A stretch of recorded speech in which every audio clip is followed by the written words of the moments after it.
Workforce centers across the state aim to help people find jobs, but also companies find employees. It's all through Arkansas's Workforce Connections. KNWA's Caroline Derby gives us the details. The current structure of Workforce Innovation Opportunity Act, aka WIOA or WIOA, and then some potential changes that may take place in the months ahead at the federal level with the changeover possibly to Make America Skilled Again. Currently, Arkansas Workforce Connections through the Arkansas Department of Commerce operates under the Workforce Innovation and Opportunity Act.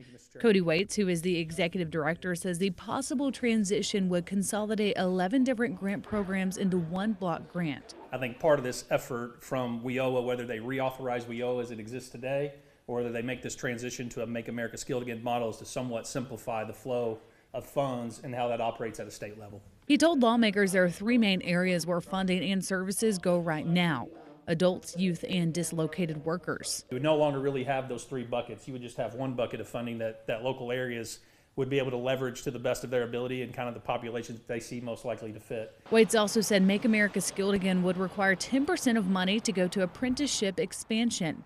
He also believes less bureaucracy will take place and more local funding flexibility. You know, designing services that fit regional and industry community needs, instead of having to look and play the game of how many youth we're going to serve or what youth funding we have available versus adult or dislocated worker funds. Yet the change could come with a funding decrease. You know, if, from a regional provider perspective and local board perspective, depending on how kind of the funding flows and what makes sense and what happens, if we have a 24% cut in funding or whatever that dollar amount may be, whether it's 20 or 30 or anything, right, it could cause us to have to relook at our entire workforce development system.